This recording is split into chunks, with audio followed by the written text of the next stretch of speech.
I am here today. My name is Stephen Miller. I'm the Senior Policy Advisor for Donald Trump, and I'm here today to talk to each and every one of you about the stakes in this election, and to also tell you the truth and the whole truth that you have never heard before about Ted Cruz.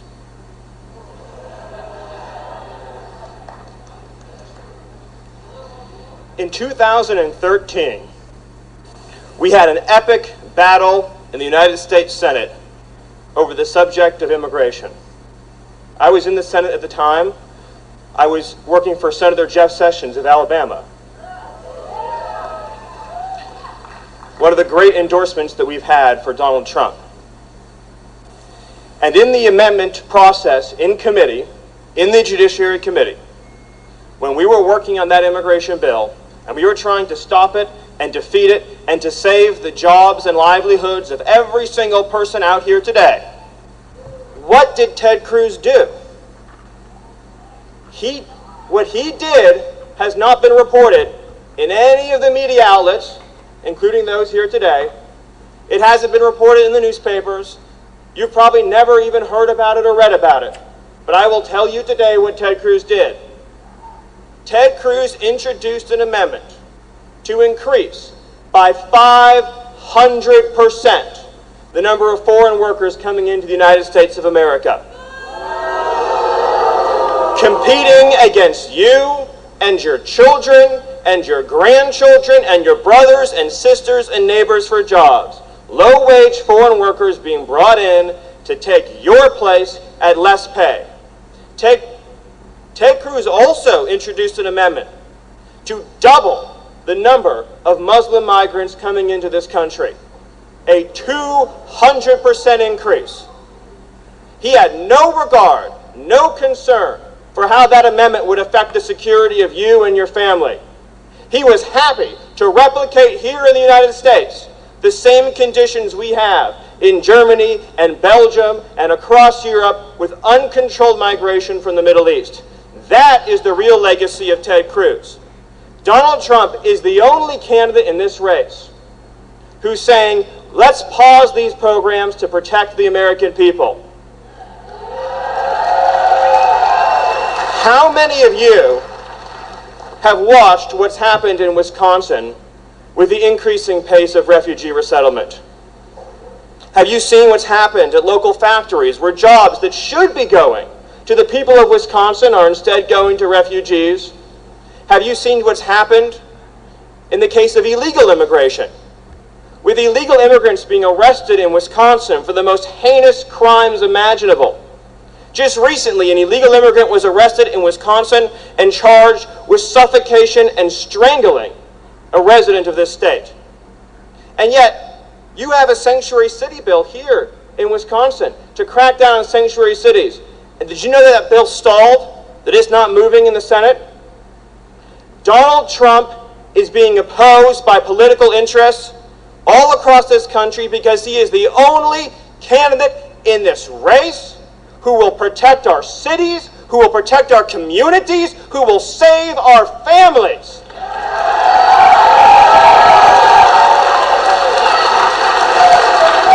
Let's talk about another issue that affects the lives of every single person in this room and everybody that you care about.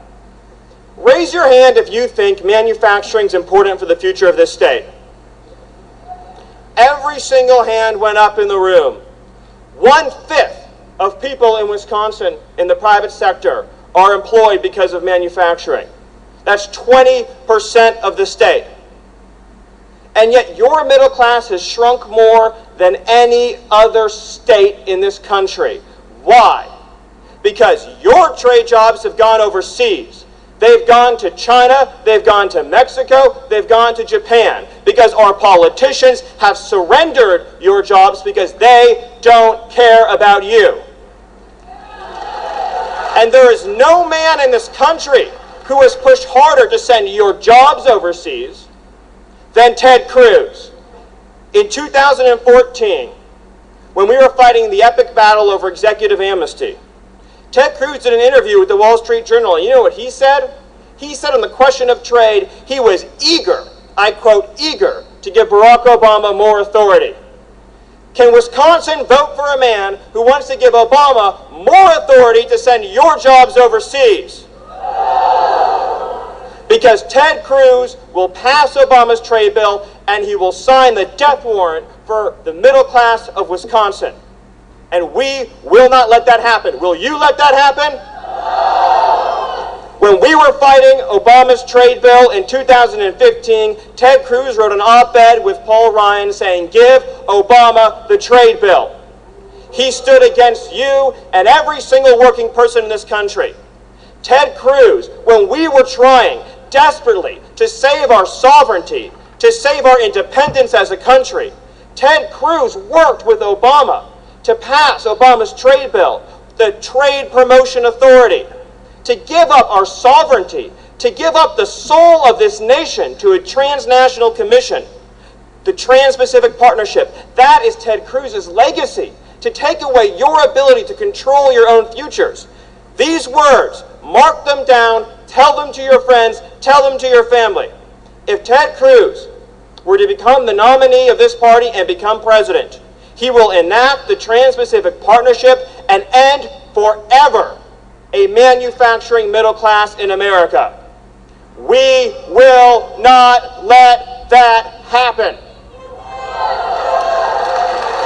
Wisconsin has lost 70,000 jobs to China since 2000. China has been cheating on its currency, it's been subsidizing its products, including subsidizing paper, which is one of the most important industries in this state. Ted Cruz in 2011, when we were trying to crack down on China currency cheating, when Jeff Sessions was trying to crack down on China currency cheating, Ted Cruz sided with China. Will Wisconsin vote for a man who sides with China over America? No! In 2015, we tried again to stop Chinese currency cheating. And Ted Cruz said, no, let China cheat. We want the cheap goods. Do you want your jobs? No. Do you want Ted Cruz? No. We have a choice in this country. Will we break up the special interests and put American workers and Wisconsin workers first? I want to put something to you you may not have thought about. I'm sure you've seen in the news, on CNN and Fox and MSNBC, all the obsessive coverage, the anti-Trump coverage, and all the pundits coming on attacking Trump. And everybody crying their crocodile tears over Donald Trump's tone. We've all seen it, hour after hour after hour. And the Wall Street Journal editorial board, and the National Review, and the lobbyists, and the special interests, and the financiers. And they weep their tears over Donald Trump's tone. Well, let me tell you something. I had the chance to spend some time with a woman whose name you wouldn't learn about because of our corrupt political culture. Her name is Laura Wilkerson. Her child was brutally murdered by illegal immigrants. She said, why is it that people in Washington, D.C. I use what's already inside me to reach are more upset about Mr. Trump's tone than about the death of my child. When Kate Steinle was murdered, did Washington weep for Kate? No. When we had Jim Steinle testify in front of Congress about his daughter's death, and Laura Wilkerson testified in front of Congress about her son Joshua's death, and many others testified about the death of their children, names you will never hear, names like Spencer Goldbach, shot in the side of the head, his father now a heartbroken man, names like Dustin Inman, who was brutally killed by an illegal immigrant now at large, names like Sarah Root, killed in January of this year by an illegal alien, released on the loose, now free, probably returned to their home country.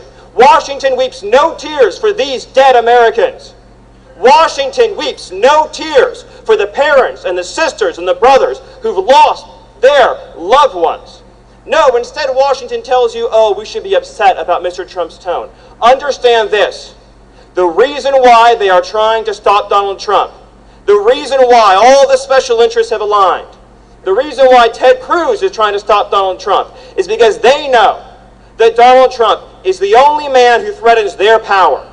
He is the only man who threatens their control over our immigration policies so they can keep pushing your wages down. Donald Trump is the only man who threatens a policy of mass migration, destabilizing our middle class. He's the only one who threatens a trade policy of offshoring that enriches the select few at your expense. This is your once-in-a-lifetime opportunity that will never come again. This is your once-in-a-lifetime chance to say, no, we are going to stand up for American citizens. We are going to stand up for American jobs. We are going to stand up for our neighbors that we love who need jobs, and our friends that we love who need security, and our children whom we love that need a better future. And we are going to tell the sanctimonious special interests who have bled this country die, who have allowed criminal cartels to terrorize our communities, who have allowed refugees to pour in, threatening us with terrorism. We are going to tell all of these special interests.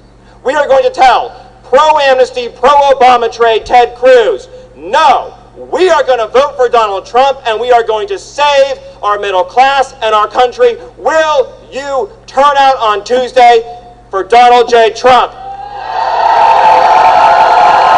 Will you vote yes to put jobs and wages for Wisconsin first?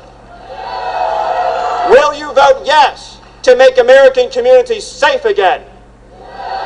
And will you vote yes to put back in charge of this country not the Wall Street cronies, the offshoring special interests of pro-amnesty, pro-Obama trade Ted Cruz, but will you vote to give control to your sons, your daughters, your neighbors, your friends, and yourself? Will you vote to put Wisconsin and the American citizens back in control of their future again?